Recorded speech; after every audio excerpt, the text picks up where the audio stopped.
জানো তো, গ্রামের সব জলাশয়ের জলস্তর না নেমে গেছে, পুকুরও শুকিয়ে গেছে, কুয়োতে জল অনেক নিচে চলে গেছে। কি যে হবে কে জানে। এই বছর তো বৃষ্টি হয়েছে কম, তার উপর মানুষজন জল ব্যবহারের চেয়ে নষ্ট করে বেশি। দেখি, মহারাজকে বলতে হবে।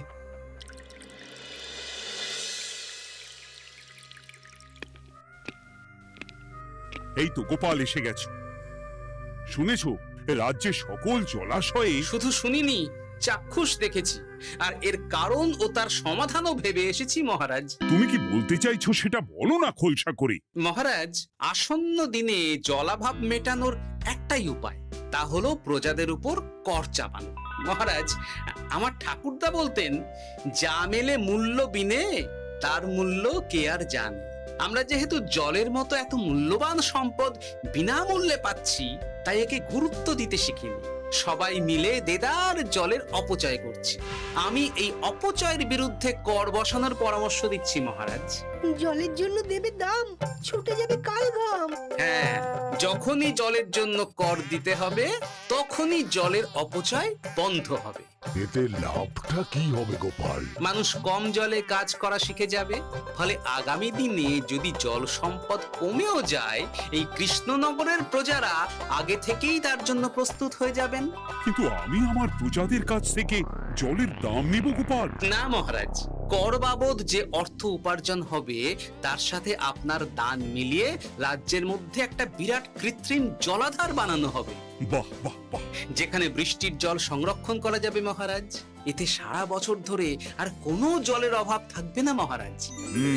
গোপালের প্রস্তাব বড় ভালো লেগেছে। আগামী দিনে ইতিহাসে এই কর্মযজ্ঞের কথা লেখা থাকবে বলেই আমার বিশ্বাস। আর তাই আমি গোপালকে এই মুহূর্তে 50টি স্বর্ণমোহর উপহার দেব বলে ঘোষণা করছি। সাধু সাধু সাধু।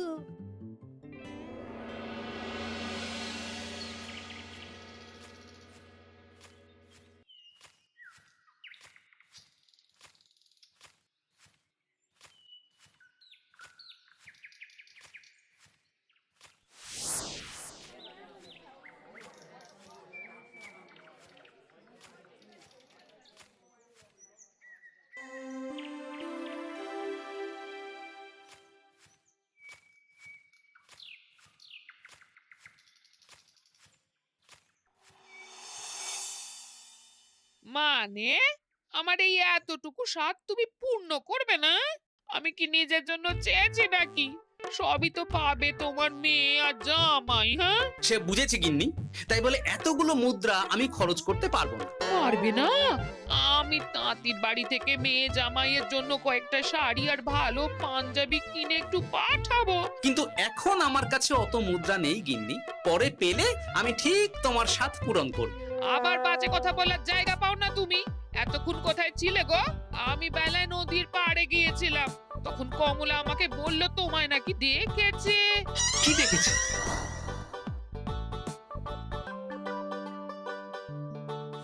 কোথায় গেল? এত বড় মুদ্রা থলে কি হাওয়াতে উবে গেল নাকি? এই রে, এ তো মহা ঝামেলা।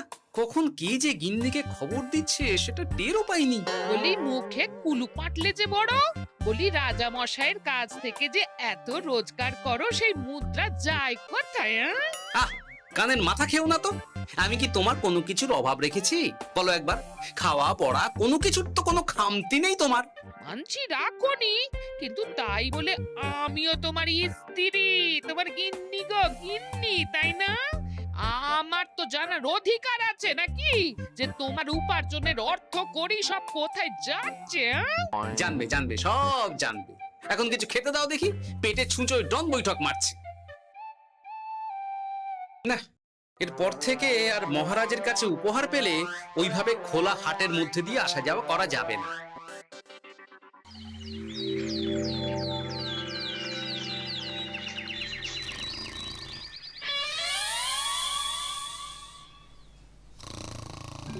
তোমার আর কোনো চিন্তা নেই গোপাল।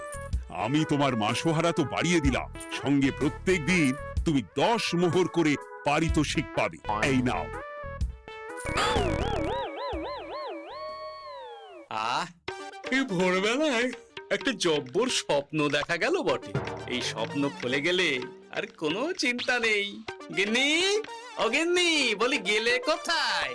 গিন্নি, সারা নেই। ও গিন্নি, রাগ করলে নাকি গো? আরে এসো এসো, এমন একটা স্বপ্ন দেখেছি না যে তোমার আর কোনো চিন্তা থাকবে না গিন্নি। মোহর আর মুদ্রা একেবারে ঝরে পড়বে গো।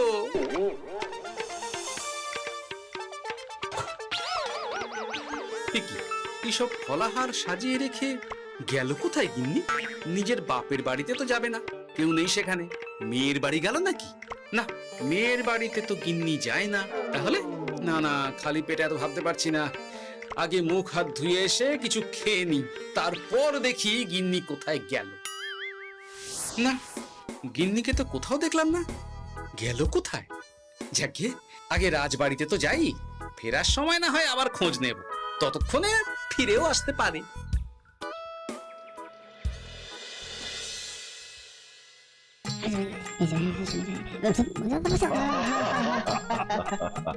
বাহ বাহ বাহ, একেই বোধহয় বলে সঙ্গগুণ। অনেকদিন এত হাসি নিয়ে। যা বলেছেন মহারাজ। হাসির চোটে পেটে ধরছে খিল। কর্তার গিন্নিতে দেখছি রয়েছে অনেক প্রেম। কি গিন্নি, তুমি এখানে কি করছো? একই গোপাল, তুমি রাজসভায় এলে যে বড়। তুমি নাকি রাজসভার কাজ থেকে অবসর নিতে চেয়েছো? হ্যাঁ, এই কথা কে বললো মহারাজ? এই তো উনি বললেন। বলি আমি আবার কি করব? তুমি আমায় একটা কাজ দিলে আর সেটা আমি করব না বলো? আমি তোমায় কাজ দিলাম? কি কাজ? বাবা গোপাল, তুমি কি আকাশ থেকে পড়লে নাকি? তুমি তো তোমার গিন্নিকে বলে পাঠিয়েছো যে তুমি আর রাজসভার কাজে যোগ দিতে চাও না। তোমার নাকি আর কাজে মতি নেই, তুমি বিশ্রাম চাও। এই রে, গিন্নি দেখি ভয়ঙ্কর চাল দিয়েছে। আমার নামে রাজসভায় এসে এইসব বলেছে। তাই কথা ঠিকই গোপাল, যে তোমার অবসর গ্রহণের কথা শুনে আমি বিশেষ মনমরা হয়ে পড়েছিলাম। কিন্তু তোমার গিন্নি যেভাবে রাজসভায় হাসি মজা হুল্লোড় পরিবেশন করছে, তাতে আমার মনে হচ্ছে এ সাপে বর হয়েছে। এই বেলা যদি গোপালকে কায়দা করে রাজসভা থেকে তাড়ানো যায়, তাহলে আমার পথ থেকে বিরাট বড় একটা কাঁটা উপড়ে ফেলা যাবে। গোপাল গিন্নি সবার মধ্যে বিলিয়েছেন হাসি, তার জন্য রাজামশাই হয়েছেন ভারী খুশি। হ্যাঁ গোপাল, তাই আমি ঠিক করেছি তোমার স্থানে আমি তোমার গিন্নিকেই বহাল করব। হ্যাঁ, তোমার সঙ্গে ঘর সংসার করে ওর বুদ্ধি বেশ খোলতাই হয়েছে, সেটা বোঝাই যাচ্ছে। এছাড়াও আমাদের অনেক পরামর্শ দিয়ে সাহায্যও করতে পারবে। তাছাড়া উনি মহিলা বলে অন্দরমহলেও যেতে পারবেন, রানীমাও খুশি হবেন বলেই তো আমার বিশ্বাস। কি গোপাল গিন্নি, তোমার এই কাজ করতে কোনো আপত্তি নেই তো? আপত্তি কেন থাকবে মহারাজ? আমি ধন্য আপনি আমায় এত বড় সম্মান দিচ্ছেন বলে। এ তুমি আমার কত বড় সর্বনাশ করলে গিন্নি। তুমি কিনা শেষে আমার চাকরিটাই খেলে। এটা গোপালের জন্য বড় ভালো হলো, তাই না? কোনো কাজ করতে হবে না, কিন্তু রোজগার আগের মতোই থাকবে। অবসর আর উপার্জন একসাথে। না হে গোপাল, তুমি আর এখানে কাঁচু মাচু মুখে দাঁড়িয়ে না থেকে নিজের বিশ্রামে ব্যাঘাত ঘটিও না। আমাকে সবার কাজ শুরু করতে দাও। যথা আজ্ঞা মহারাজ।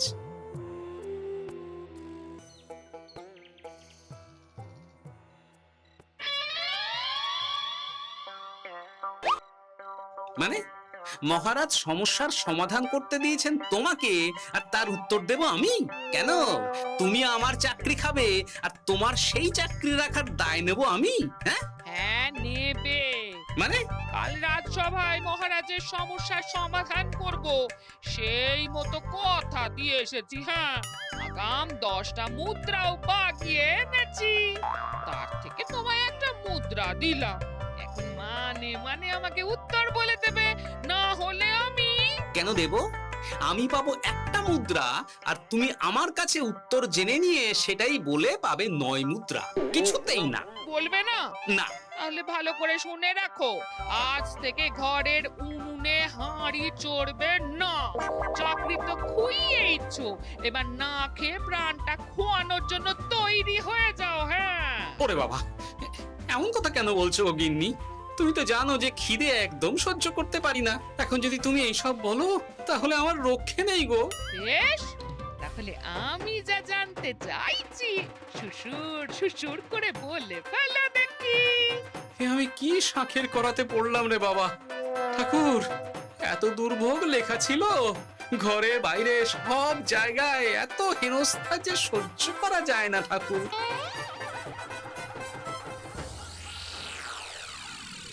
একেই তো বলে গো গিন্নি, মেঘ না চাইতেই জল। এতদিন কতভাবে চেষ্টা করেছি গোপালকে রাজসভা থেকে তাড়াবার, আর গোপাল নিজেই কিনা রাজসভা থেকে পালিয়ে গেল। কি সব বলছো? তোমার শরীর ঠিক আছে তো?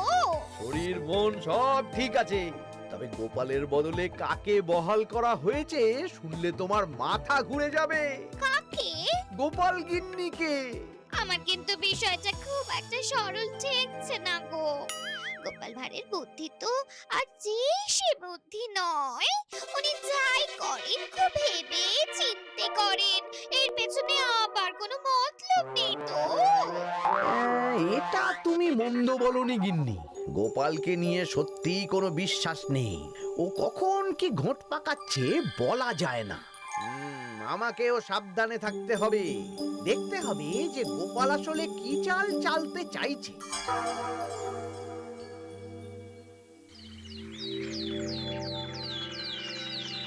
হ্যাঁ গোপাল গিন্নি, এই একটাই প্রশ্ন আমায় সারা রাত ধরে জাগিয়ে রেখেছে।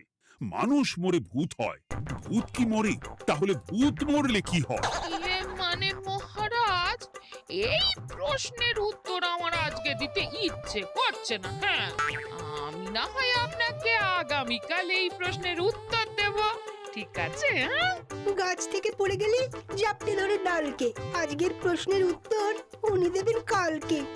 না হে গোপাল গিন্নি, তা হয় না।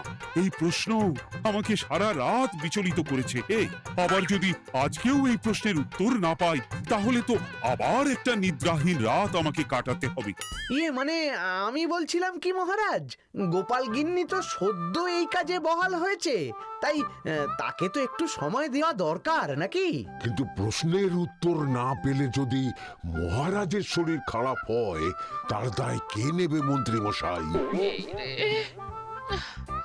এখন আমি কি করব? এ তো মহা বিপদে পড়লাম দেখছি। আচ্ছা মহারাজ, ঠিক আছে ঠিক আছে, আমি এই প্রশ্নের উত্তর দেব, কিন্তু আমার না একটু সমস্যা আছে। খোলা হাওয়াতে গিয়ে না দাঁড়ালে আমার ঠিক মাথা খোলে না, তাই বলছিলাম। তাই না হয় যাও, হাওয়া খেয়ে এসে মাথাটা খোলতাই করে নাও, কিন্তু এই প্রশ্নের উত্তর আমাকে আজকেই দিতে হবে। হ্যাঁ, উফ, এই যে কি সমস্যা! সারাদিন ঘরে বসে থেকে থেকে তো আমার সারা গায়ে বাদ ধরে গেল। সেই সকালবেলা আমাকে ফলাহার করিয়ে দিয়ে গিন্নি তো চলে গেছে রাজবাড়িতে চাকরি করতে। এদিকে আমার যে পেটে কিচ্ছুটি নেই, তার কি হবে? মহারাজ দোকানে গিয়ে যে ভালো মন্দ খাবো তারও উপায় নেই, তাহলেই তো কাঁড়ি কাঁড়ি খরচা। না, একবার দেখি তো উনুন ধরিয়ে অন্তত ভাতটা চাপাতে পারি কিনা, তাহলে গিন্নির ওই হাঁড়ি না চড়ার হুমকির হাত থেকে অন্তত বাঁচা যাবে।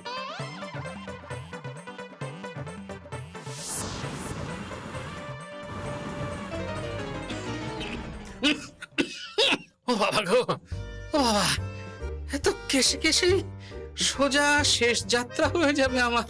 না, এর চেয়ে না খেয়ে মরাও ঢের ভালো। কি তুমি বাড়িতে কেন? এত হাঁপাচ্ছ কেন? ষাঁড়ে তাড়া করেছে নাকি? আরে না গো, মানুষ মরে ভূত হয়, ভূত কি মরে? তাহলে ভূত মরলে কি হয়? খোলা হাওয়াতে গিয়ে না দাঁড়ালে আমার ঠিক মাথা খোলে না। ও, এই হলো ব্যাপার। বেশ, এর উত্তর তোমায় আমি বলে দিচ্ছি। ভূত মরে প্রথমে এক ঝুড়ি অন্ধকার হয়, সেই অন্ধকার হাওয়াতে উড়ে বেড়ায়। এক সময় সেই অন্ধকার পাতলা হতে হতে কুয়াশার মতো হয়ে যায়। ব্যাস, মিটে গেল। ব্যাস, মিটে গেল। যদি রাজা মশাই এই কথা বিশ্বাস না করেন, তুমি হলপ করে বলবে আপনি যখন মরবেন একদম মিলিয়ে নেবেন মহারাজ। এর চেয়ে এক পা এদিক ওদিক হয় না যেন। হ্যাঁ, এই না হলে তুমি গোপাল ভাঁড়, হ্যাঁ? বুঝেছো তাহলে? এই তুমি চিন্তা করো না, রাজবাড়ি থেকে ফেরার সময় আমি তোমার জন্য অনেক অনেক বাজার করে আনবো, ঠিক আছে? এই আমি যাই। এ তো ভারী মজা হলো। মহারাজ তক্ষুনি প্রশ্নের উত্তর চাইলে গিন্নি এইভাবে সেই রাজবাড়ি থেকে দুধ দাঁড়িয়ে ছুটে আসছে উত্তর জানতে। আমাকে তুমি একটা চাল দিয়ে কুপকাত করেছো তো গিন্নি। এইবার বুঝবে কত ধানে কত চাল।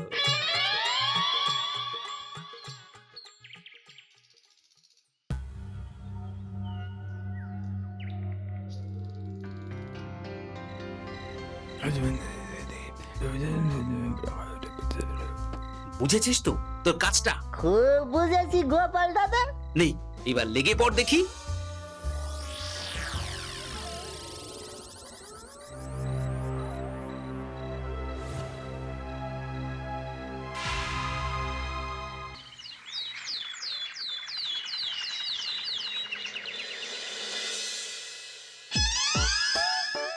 তাহলে আর বলছি কি তোমাদের, সকালবেলায় উঠে দেখি মুখের এই হাল।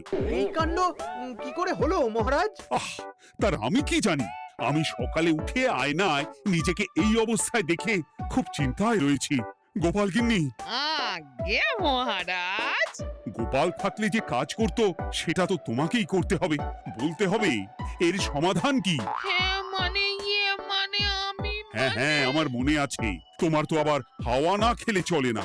যাও যাও, তাড়াতাড়ি হাওয়া খেয়ে এর উত্তর নিয়ে এসো।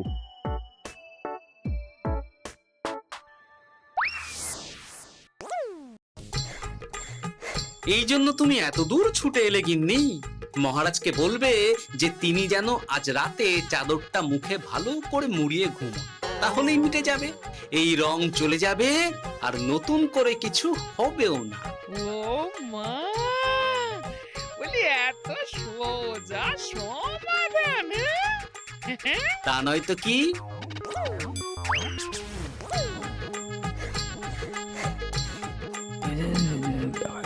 কাল সারা রাত আকাশে একবার দেখলাম চাঁদ উঠেছে, আর একবার দেখলাম ঘোর অমাবস্যা।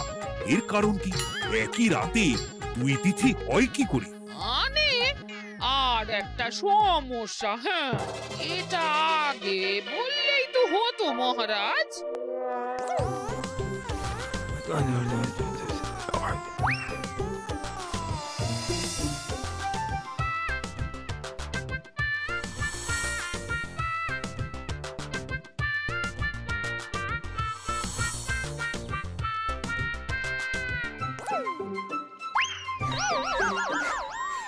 এ কি, তুমি হাওয়া খেতে গিয়ে এইভাবে খাবি খাচ্ছ কেন গোপাল গিন্নি?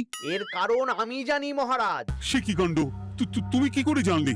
গোপাল গিন্নি মোটেও হাওয়া খেতে যায়নি মহারাজ, সে গেছিল নিজের বাড়িতে গোপালের কাছে আপনার বলা প্রশ্নের উত্তর জেনে আসতে।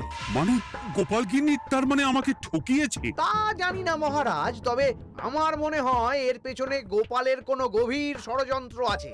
না হলে সে এমনটা করবে কেন? আর এক রাতেই আপনার সাথে এতগুলো অদ্ভুত ঘটনা পর পর ঘটবে কেন? বটে, এক্ষুনি গোপালকে ডেকে আনো।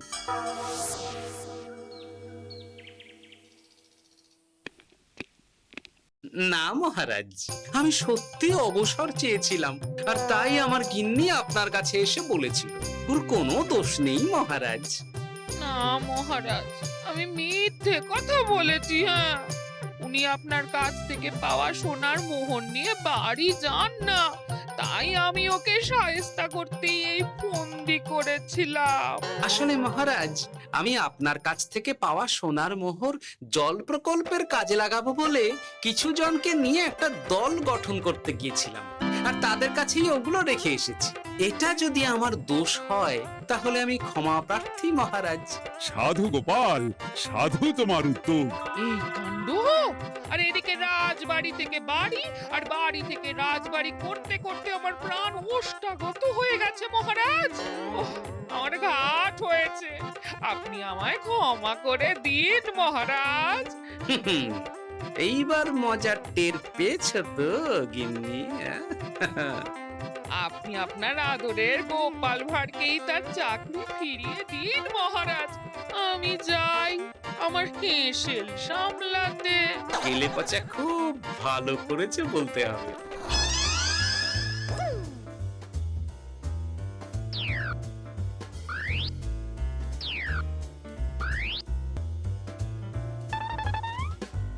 তবে মহারাজ, অমাবস্যা পূর্ণিমা সব আমার বুদ্ধিতেই কেলে পচা করেছিল।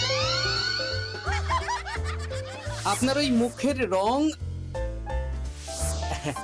ওটি একটি বিশেষ রং যার আয়ু একদিন, তাই ওটা এমনিই মিলিয়ে গেছে। হ্যাঁ, সেই বরং ভালো। তুমি তোমার গিন্নিকে নিস্তার দাও গোপাল। তাছাড়া আমিও আমার গোপালকে ছেড়ে আর থাকতে পারছি না। যথা আজ্ঞা মহারাজ। আমারও যে আর এই অবসর ভালো লাগছে না মহারাজ। গোপাল ছাড়া রাজসভা যে লাগে ফাঁকা ফাঁকা, তাই তো আবার চাকরিতে তাকে বহাল রাখা।